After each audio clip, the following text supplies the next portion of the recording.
Hello, class. So, today we are gonna talk about GPU workspace of Udacity and Pytorch. So, let the people join here and then we'll start. Let's wait for 5 or 10 minutes. Okay.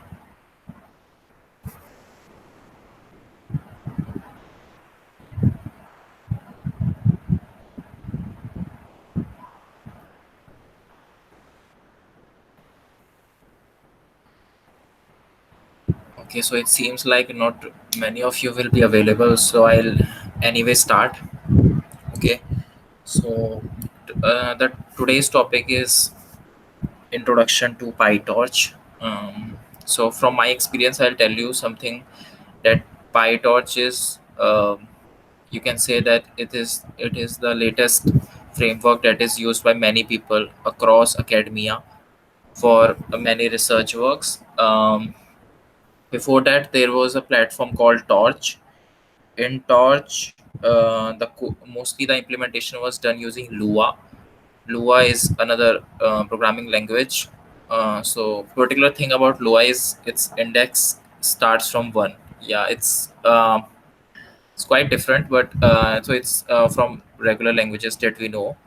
Its indexing starts from one, and it's a script language, so it's quite fast. And also, most of the implementation of Torch was the usage of Torch was done using Lua, and all the neural networks and all other tasks uh, were coded in the Lua itself. After that, people started working the torch suitable for Python, and it was called Pytorch. So in Pytorch, you have all the functionalities available that you need for building the neural networks, train them, back propagating the error, computing the error, fitting it and testing it for your particular data set. And most of the applications today use PyTorch, whether it is the chatbots or the computer vision projects like object segmentation, autonomous vehicles. Mostly they work on PyTorch. um, so I particularly use Lua Torch, where I work on Lua. This is used for robotics and in the field of artificial intelligence. And here also we have the implemented libraries for different sort of operations like building the network, back propagating the error, computing the errors, and training the network itself. But it seems quite easier in Python. That's just a one line code you can run, right? So, that's pretty much all about PyTorch. In the next lesson that you are doing, the deep learning one, the project will be done using the PyTorch. And also, I'll talk about Udacity GPU workspace. This particular project is quite a long one. You cannot run on your CPU computers. If you have GPU computers, that would be great. But if you don't, then Udacity provides limited time for the GPU workspace on the server, where you can run your code.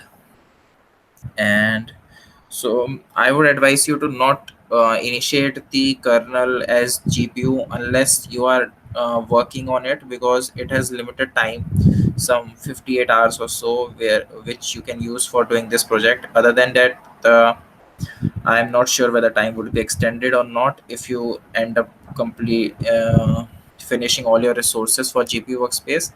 So we'll also talk about it and see in detail how much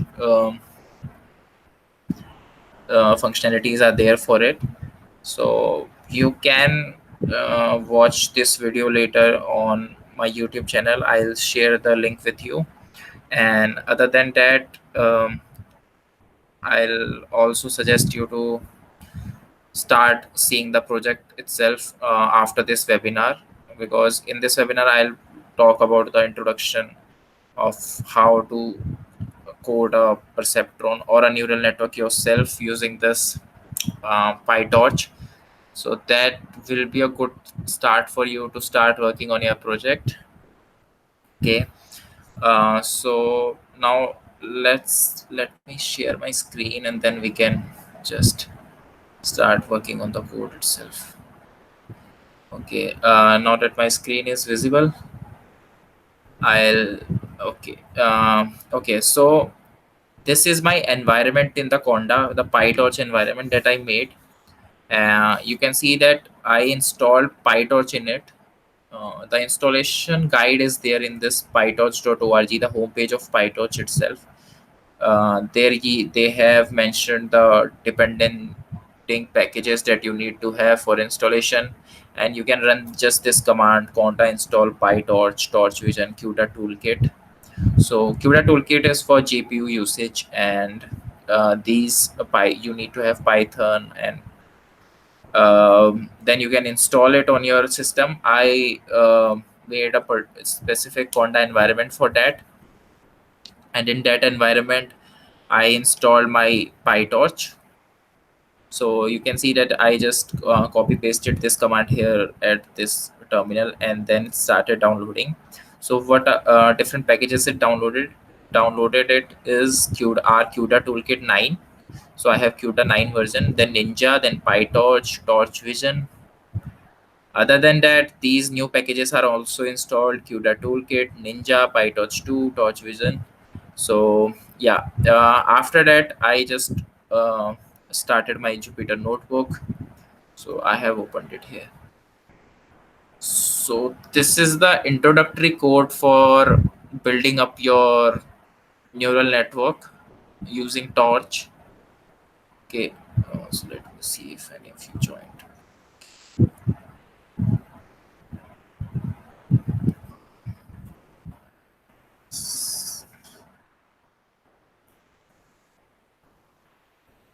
Okay, and now we can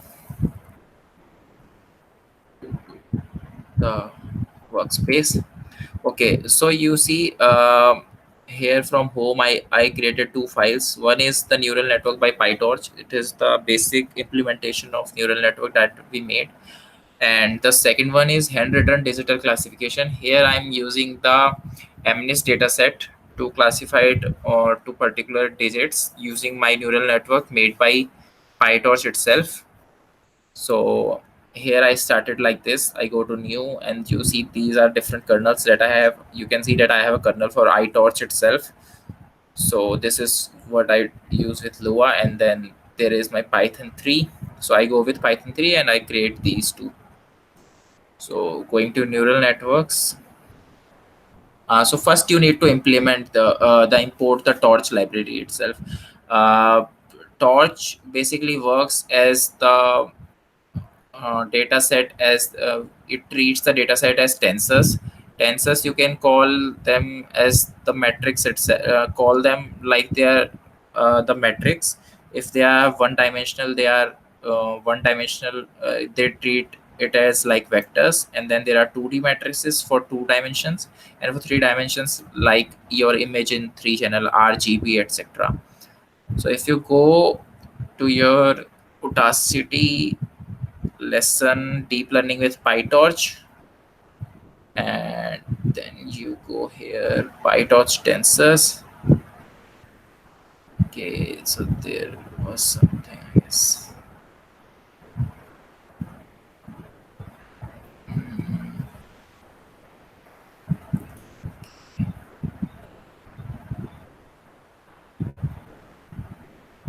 deep learning with PyTorch.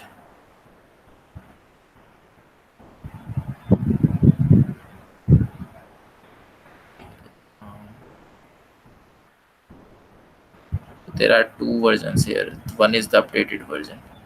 Yeah, in the updated version, you go to Notebook Workspace. It may take some time to load.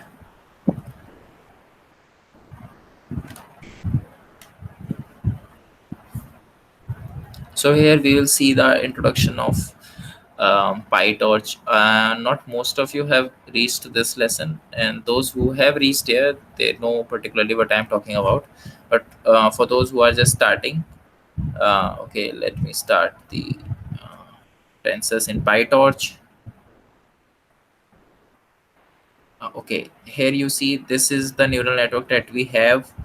Um, this is the input layer, then this is the hidden layer, and then this is the output layer.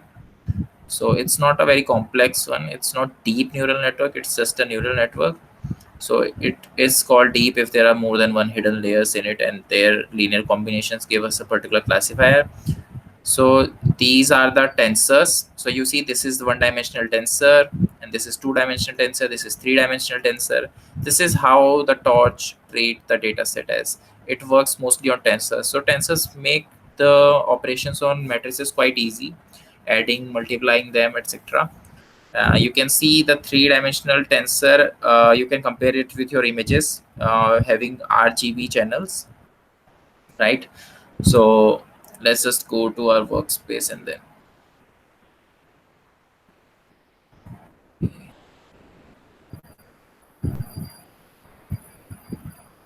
Okay, so first we need to import Torch. So all the functionalities that we are going to use from Torch. In this particular basic lesson, I'm not going to use some inbuilt functions for my error computations and my matrix multiply and other sets like error propagation.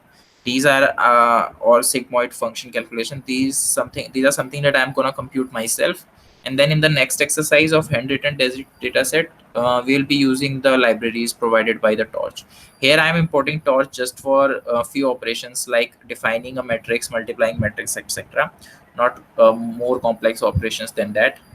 So let's first import Torch. Yeah, so it is imported without any error. And I here define my three layers: the input layers, the hidden layer, and the output layer. The number of nodes that I have defined for all three of them are like 5 for my input layer, 3 for my hidden layer, and 1 is for my output layer. Okay. So this works also fine. So my new when my inputs come, they come in the shape of a one-dimensional tensor having 5 entries. So x1, x2, x3, x4, x5, and then they go to the my hidden layer after computation. And hidden layer contains 3 nodes. So whatever the values I get from the first input layer, then I then I pass it to my hidden layer, and then hidden layer passes the data to the output layer. This is called feed forward of neural network. So we'll also discuss that. So now let's initialize the input and output size. So my input size is my one dimensional tensor of size 1 comma 5. So this is a one dimensional array or a vector with 5 elements, and then my output set is 1 to an output, that is a single output. Okay. And now now I initialize the weight tensors here. So here I have two sets of weights, from input to hidden layer, and then from hidden layer to output layer. So in input to hidden layer, I define the matrix as n input, number of input to number of hidden layer, because you see that the number of elements that are coming from the input layer are n input. So the number of rows in the weight should be n input, and the number of columns should be n hidden, because it is passing to the number of hidden outputs, number of hidden layer. Number of hidden layer nodes. So this works like this. So my w1 w so I have this 5 comma 3. So number of rows are 5: w1, w2, w3, w4, w5, and then there are 3 columns, right? Similarly, for hidden to output, I have defined a matrix of n hidden to n output. That means 3 comma 1. That means the second set of weight will have values like w1, w2, w3, and that's it. the single column is there, right? Okay, so I have defined them, I have named them as wait input to hidden and wait out hidden to output to understand it. Okay, now let's initialize the bias. So bias will also have the same kind of way of defining the dimensions. So input to hidden will have a vector, one dimensional vector from 1 to n hidden. That means number of hidden layers. So we are directly passing the number of the bias to the hidden layer as during the input, and similarly from hidden to output I define it as 1 to n output. So n output is 1, so bias is a single element here, right? So you remember that how do we define bias? We pass it along as the third vector, right? So so you can see that this is directly going to my this node. So w1 x1 w2 x2 plus b, and this goes to my hidden layer. So you can so this is the way I define it, from input layer to hidden layer, right? And now I run this one also, and then I feed forward the network. I do forward propagation. So you know the formula for forward propagation. My weights are multiplied with my input data, and my bias is added to it, and then I apply the activation function. Here in this case, this is sigmoid function. It could be tan h function or ReLU function, whatever suits you. So here I also need to mention that you will realize it sooner that sigmoid function has some limitations, like vanishing gradient problem. You will read about it in the deep learning section. So that's why we move on to other activation functions, but for this exercise we will be focusing only on sigmoid function. Now I define the activation function. So from Torch, I import the neural network. This is important for some functions that we can use, but uh, the typical functionality of neural networks you can use from here, like defining the sigmoid or activation function, updating the network according to the errors back propagated, or computing the error, etc. So here I do not need the NN library, but let me just import it because I wrote it later, or I can just comment it also, right? uh, now now I have defined my activation function. This is just the formula of sigmoid function, 1 upon 1 plus e to the power minus x. So torch.exp is my exponential function here. So right, so I have defined my activation function. So right, there are four parts of any neural network. First is forward propagation, second is loss computation, uh, third is back propagation, and fourth is parametric updates, to update the parameters according to the errors. So for forward propagation, we need to define the activation function and the layers that we are going to use. And for loss computation, we need to compute the error that we got from the output, and then there is back propagation. For that we need to compute the derivatives, and then we need, for parametric updates, we need to see it accordingly, right? So we are going to define for each layer one by one and also run it. So let me just run the activation. And then for hidden layer, so here I apply the operation wx plus bias. The is the matrix multiplication functionality by Torch. Here x input and w are multiplied as a matrix. So this will give me w multiply by x, and this will give me bias from input to hidden. And this will later pass to the activation function, which will give me the sigmoid of z hidden, right? So z is a hidden is the value that I got from the inputs and weights by multiplying them and adding bias to it. So next part is my activation. So let's run it. So it also ran fine. Then I go to output layer activation. Similarly, for output layer also, I just use this hidden output as my input, and I use the second set of weights here. So this second set of weights here is hidden to output that I defined above here as the dimension having number of hidden to number of output. Then I add the uh, needed bias to it, and then I apply the activation function on z output.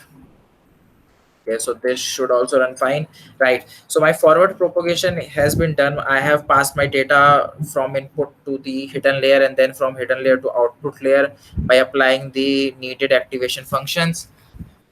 Okay, now let's go to loss computation. Loss computation is simply by the correct output that I have with the output that I got from my neural network. So this will just be y output minus output, and then I'll do the back propagation here. So here I have coded back propagation from scratch. All the operations have been done by me, but in Pytorch, you have many libraries that can help you in doing this. That we will discuss later in the second part of our webinar, right? So let's run this one. This is a sigmoid derivative of x. So I will this x will the activation of some input. This is just basically the sigmoid of x or fx, I can say, and then the derivative is x into 1 minus x. So basically the input argument here is, I should just write down this. uh, sigmoid. Okay, so now for derivatives, I can just compute the derivatives of output and a hidden to output. So the output is my output of the output layer, and a hidden to output is my output from the hidden layer. I compute the derivatives here, uh, and then for back propagation, we know the formulas, right? So we know that the for back propagating any error, it is proportional to the weight associated from that layer itself. So error here, delta output is my loss, that is y minus y dash, y minus y cap, into the delta output, that is my derivative of the output. And so this is the error term for my for output layer, and then I need to propagate it back to my hidden layer also. And for that I need to compute the loss of hidden layer, which is basically this error term, which is the derivative of the hidden output layer multiplied with the weights to it. So these weights are important because this error is proportional to the weight of a particular layer. And then for error delta hidden, I just need this term loss hidden and the delta hidden term. Delta hidden is the derivative of sigmoid function. So basically the whole functions become, um, from error term of loss, you are going to the error delta hidden. So what you do is, the steps are, you multiply loss with the derivative of sigmoid of output, and then when you get error delta output, you multiply it with the hidden to output layer weights, because these are errors should be proportional to that particular layer. And then you multiply it with the delta of hidden layer output itself, right? So let me run this one as well. Okay, so now we have done three steps. We have feed forwarded the network, we have computed the loss, we have also back propagated for our for each layer, and then just parametric update. We here I am taking the learning rate as 10 to the power minus 2. If you want to keep it lower, you can also do it. Thus you can also do it, but I am gonna go with this learning rate. Okay, so then here I update my weights according to the typical error terms that I got. For error for weights from hidden to output, they will use this error delta output, and for input to hidden weights, they will use this delta. So basically, this is the step that we need to um, walk in that particular direction where error is reducing for hidden to output weights and also input to hidden weights, right? We have computed the step for both of these, and now we are just gonna work around. So I add the step with and multiply it with my learning rate. So whatever the step I got, that is error delta output, I multiply it with my inputs, because the from the derivation of stochastic gradient descent, there is a term of input with it. So for my output layer, my input is a hidden to output, that is the output from hidden layer, and that passes as input to my output layer, right? So I multiply this with my error delta, and then I multiply with learning rate, and I add it to hidden to output. Similarly, for input to hidden, I apply the same steps. I multiply my the input with my error delta hidden term, and multiply it with the learning rate and add it to my input hidden. So this updates my weight, right? And now for bias, we do the same, but for bias, we do not need to multiply the inputs because input is one for bias. So we just need to multiply this term and this term. Also, we need to do the sum because this is the whole matrix, and this will give us the sum of this matrix. So for hidden to output, we do error delta output dot sum into learning rate, and for input to hidden, consequently, we do the error delta hidden dot sum into learning rate, right? So this has been done, and this has given me the one run of my operations: forward propagation, loss computation, back propagation, and parameters update. Right now, I want to do this for many steps. These are the these are the basic these are the basic building blocks for this whole training scenario. I divided it into many steps, and I coded each step one at a time. And now for multiple epochs, I have just copy pasted these chunk of code from there to here, right? So this is my feed forward step till here, and then I have my loss computation here, right? And then I have this. Okay, so I should write.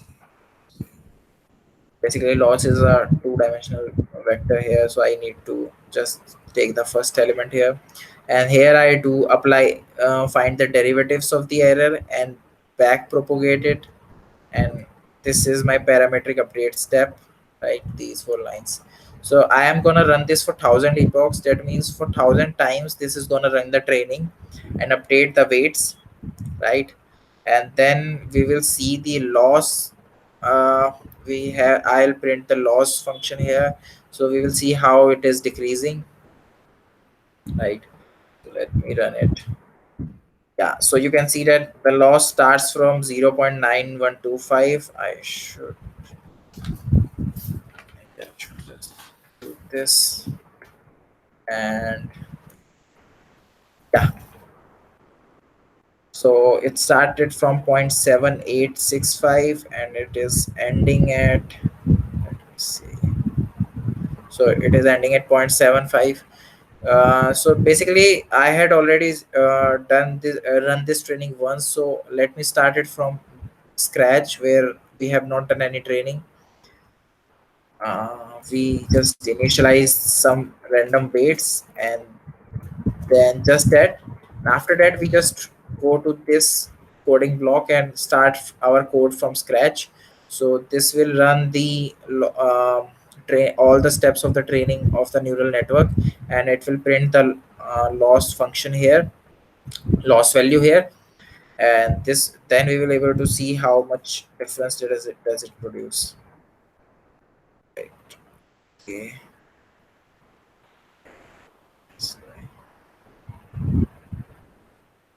Okay. So point 0.8 to point 0.6 it is getting.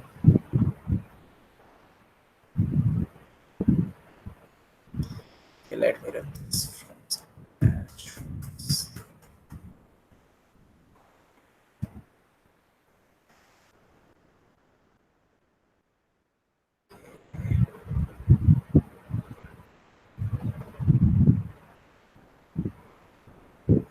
Okay, so the loss is here and the values are reducing from zero point 0.4 to zero point 0.3.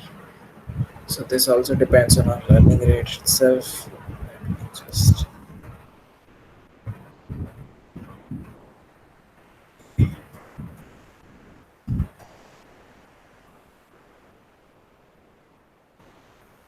right. I do this, I initialize the learning. So now it starts from 1.5 and it is going to 1.4. So basically this depends on the way you define this weights also.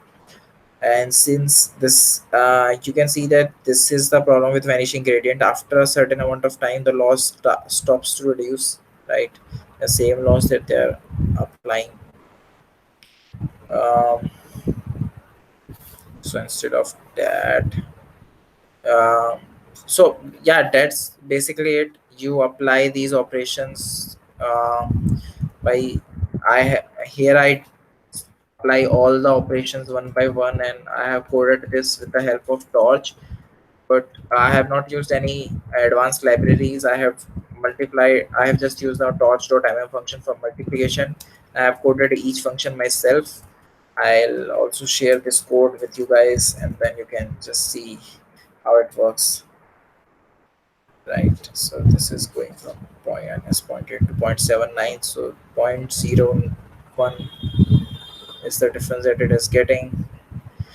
Right. Okay. So we have done this. We have gone till this far. We have built our whole own network. We coded all the operations ourselves, and also we did all the four steps of forward propagation, loss computation, back propagation, and parameters update. And we also reduce the loss accordingly. Right. So from point 8, it is getting to point 0.7.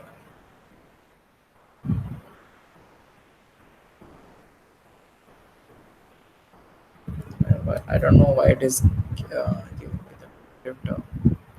It should not be negative. There is something with it. Okay, I'll just look for that. Um,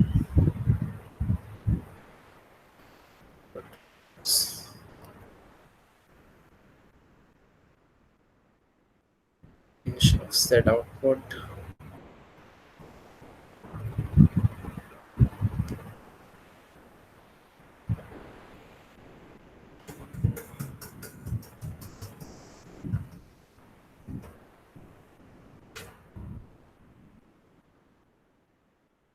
So it should not be negative. Maybe I have done something with the signs here.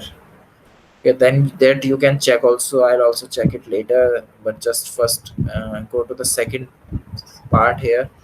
Here we are gonna do something more advanced than that. Here we are not. There we only trained one neural network for our random sample of data. Here I'm gonna use a standard data called MNIST and classify it using different or and libraries provided by the Torch framework.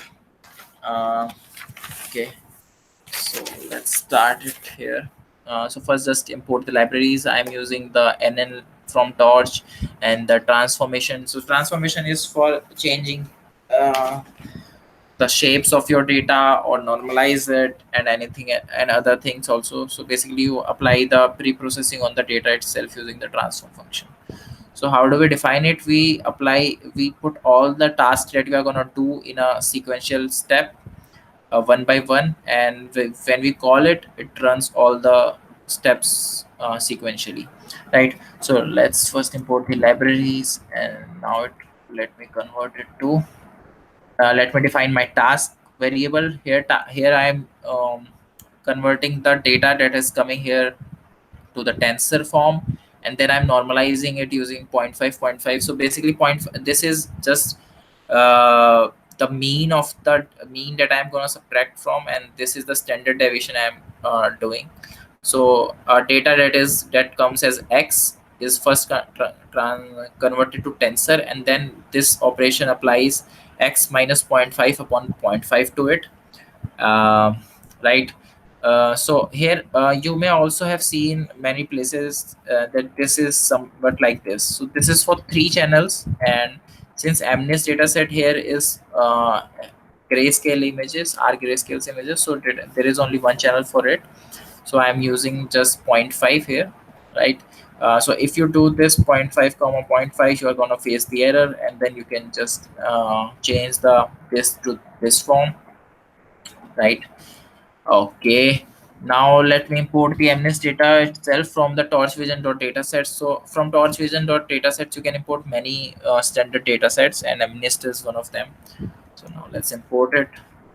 So we have imported it. Now what we are going to do is we're going to download the data and train it, and before that we are going to transform it using this tasks. So basically the pre-processing is applied as soon as data is here loaded. So we'll train it later, and then we can just, okay, so this I do not know, I don't need. Let's run it. So I already had run it once, so this did not take much time, but when you are doing it for first time, this will take some time for loading, right? Now I define my data loader iterators. So basically what data loader iterators do is they give me typical iterations for my kind data sets. For like my training data sets, there is different iterator. From my validation, there is different. For my testing, it can be different. So here I'm only using training and validation. For that, I import the data loader from torch.utils.data, and then there is sampler. Subsampler basically is for my subset. Random sampler is basically for extracting a particular amount of data from the uh, data itself. It is like it can be used for splitting and creating a sampler object for my training and validation. So let me run it also. So here I am training and creating the training and validation data sets. So 80% of the data I am putting on training index on training set, and rest 20% is going for valid data set. Valid data set. So here you see that this will give me the first top rows of first 80% rows will go to training, and here my last second 20% will go to my valid. Now run it, and we can create sampler object here. Uh, Choosing we'll just call the sampler object that we the library that we imported. We call it on our train data and validation data set. Now we create our iterators for it. So we define the data set MNIST. We say you need to take the batch of 256 one at a time, and then you need to apply this using the object from training sampler. Same for validation we also did, right? And now we are importing here torch.nn.functional. So torch.nn.functional help us out in passing those particular functions like sigmoid and other rest of the activation functions that we need, right? So let's just import it. Okay, wait a second.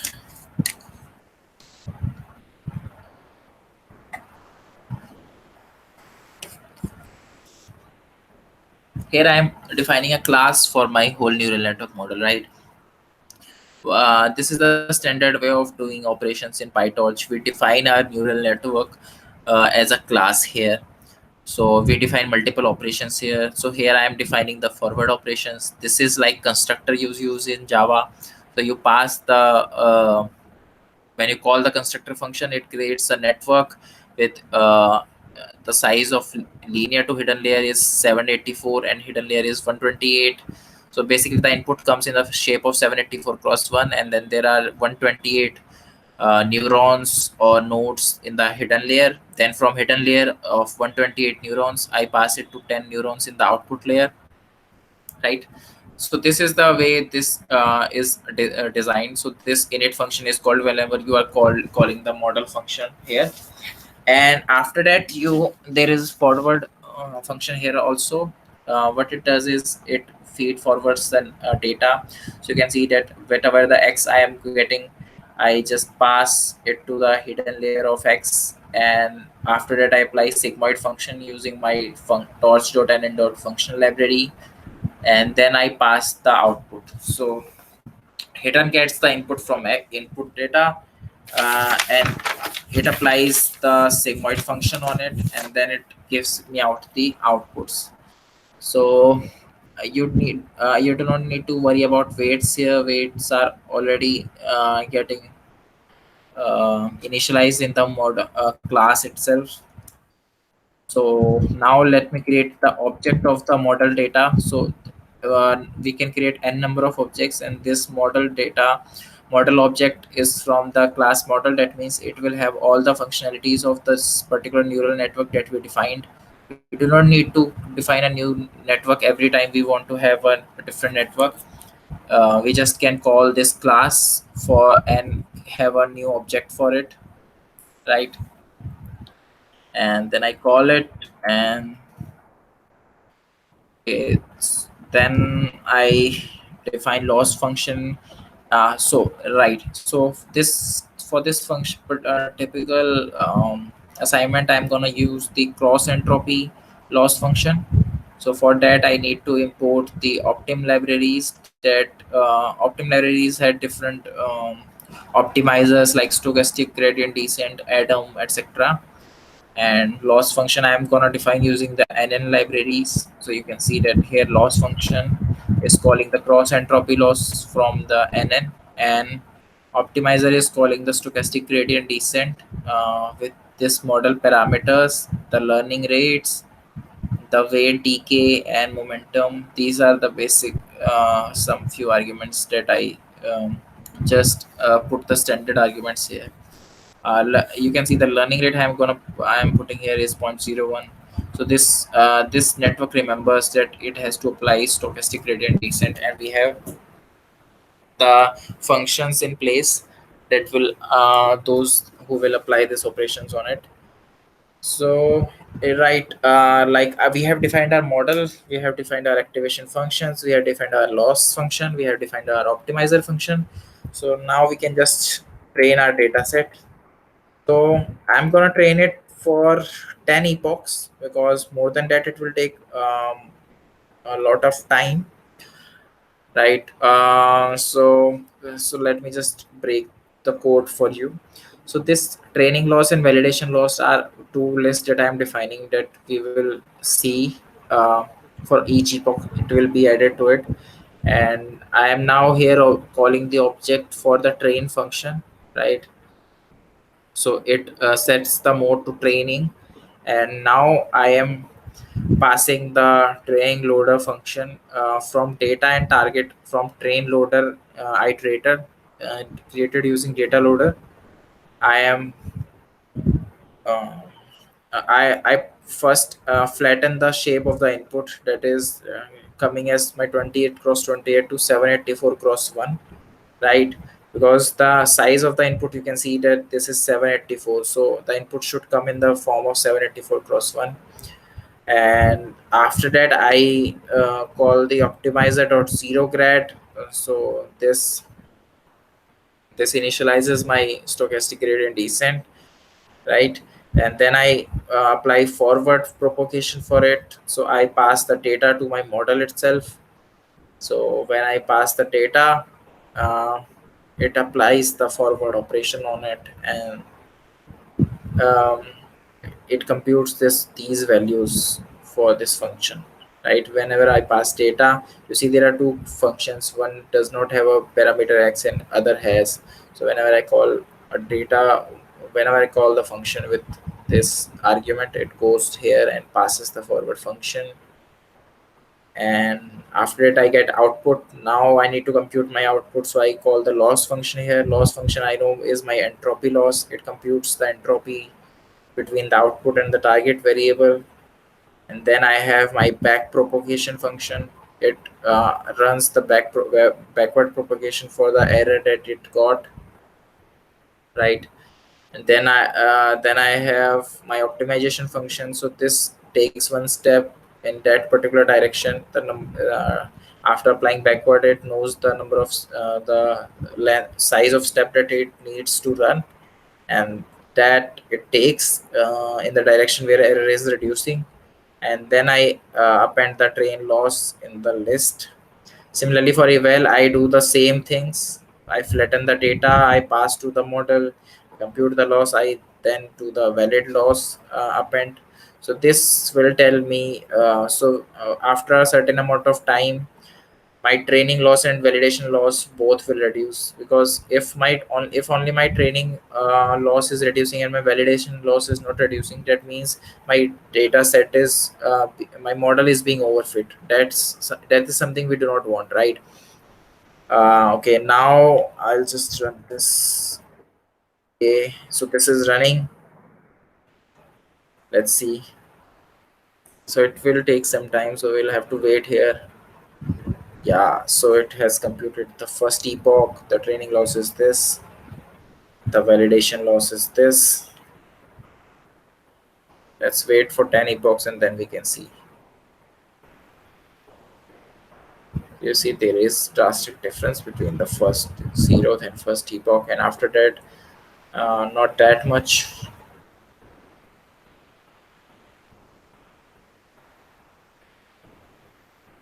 Okay, but the good thing is error is reducing for both training and validation set.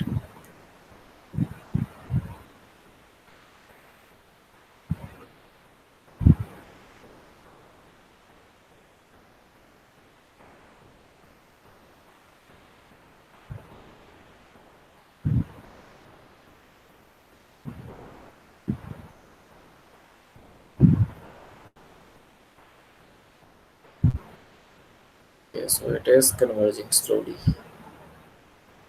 uh, I guess 10 epochs must be sufficient for it to converge. But maybe not. But we do not have that much amount of time. We'll just satisfy ourselves with this many number of epochs, and then we will see. So both of them are reaching to same value, right?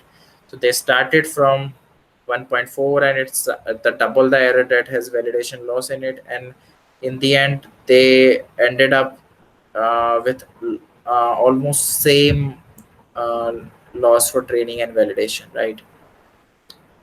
Now that I have trained my data set, I just need to. So this is something I do not need. Data load of validation data set. Okay, why do I have this? Let me see. I can flatten it first. So okay, now I have run it on prediction. So you see, this is my actual tensor, and this is my predicted tensors. Okay, not that bad. 732877537 They have predicted all the values correctly. So loss is quite less here. We have succeeded in training a neural network to classify the images correctly. The MNIST images, which is a data set of digits from 0 to 9, the sparse images, uh, in the form of 28 cross 28, and we flatten it to 784. And so let's just summarize what we did. We just imported the libraries, and then we applied the transformation functions. We imported the MNIST data set. So MNIST data set looks like this.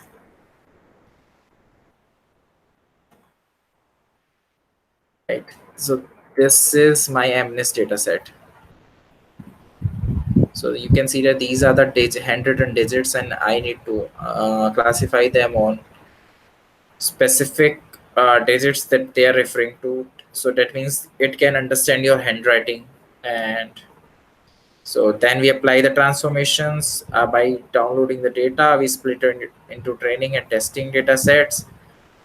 Then we apply subset random sampler object. We create the objects for subset random sampling and data iteration. We create our model. We apply different functions. We initialize the model, and then we compute the losses. And after that, we run this training for like 10 epochs, and we see that initially the training error was around double of the validation loss, but with the epochs went by, the training the number of training loss and validation loss are almost same. Then we took a particular data set. This is what we do for a particular row, for a particular entry. We applied the data. We flattened the data set so that it converts from 28 cross 28 to 784 cross 1, and then we passed it to our model, which gave us the predictions. So this is our trained model. This is what we trained here above. So now we are doing this for a particular row entry, for a particular image. And after so um, so not for a particular image, we will say that for a particular input set. So that had three values in it, and then we uh, apply the predictions. And then so this is torch.nx output one. Is what it does is, yeah, whatever the output is, so if it takes the maximum of these two. If output goes more than one, then it makes it one, otherwise it gives the output itself. And then we squeeze them to the nearest number, and then we have the actual values and predicted values, right? So yeah, that's all for handwritten digit classifications. It is not digital, it is handwritten digits classifications. Now let's go to the Udacity GPU workspace. Now after seeing this video, this webinar on basic operations, you will find this workspace and all the exercises in this lesson quite easy. Let's go to the GPU workspace, and then we can talk something about that also. Right. Yeah. In image classifier project, you have this GPU workspace. You see that they have particular specified the few points that only 3 GB of data can be stored here, and there are limited number of GPU hours allocated on the server, and there is currently no limit on the number of workspace hour when GPU mode is disabled. So you can run without GPU for infinite amount of time.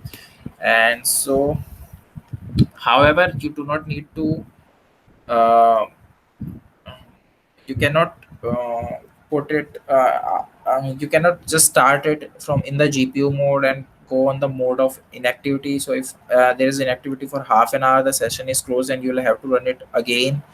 So you need to check on that. So you see that this is the way they have started it, right? This is the default workspace, and then you know how to open this. And for enabling GPU mode, there is this button of enable, and there is 48 hour of time to submit the project. For this particular project, you will need the GPU. So I'll suggest you to not waste your resources. So you see that there are particular nodes. So if GPU mode is active, it will remain active after closing or stopping a notebook. You can only stop GPU mode with the GPU toggle button. So this button you can also, this is a toggle button for GPU. So if you press enable, then it will be on the GPU mode. Otherwise, it will close the GPU mode. So right, so the for the submit project, there is a this particular button is there. Some workspaces are able to directly submit projects on your behalf. To submit your project, simply click the submit button, project button, simply project button, submit project button. Then you must ensure that submit requires all the files that are there in the rubric. So you should also check the rubric here, right? So rubric has many parts, submission files, and then there are criterias that all necessary packages are imported, training data, data normalization, loading, batching, pre-training, all the steps are done. Then there are command line applications, so that you need to see. Okay, so it is asking me to submit the data. I do not want to submit any project here, but you can. And when I go here, this right. So it is asking, it is telling me that welcome to GPU mode. Your files will be moved to another virtual machines. Time is limited, and if you need more time, you can contact support. But I think you should not depend on that and use your resources wisely. So it is asking me to whether enable GPU mode or not. So if I apply yes, so it will be setting up my workspace for me in the GPU mode. Right. So it may take some time. Let's wait here. Uh-huh. Yeah. So it has started. It has done. So I have the number of amount of time I have for doing this project on GPU is 60 hours. I should not waste it. Okay. So I can use this toggle button here to disable my GPU. So this way I can save some time. Don't need to waste my GPU resources. If you have GPU on your computers, I'll suggest you to do it there so that you can save some time here, and then run it again on this GPU workspace provided by Udacity. And that's pretty much it, I guess.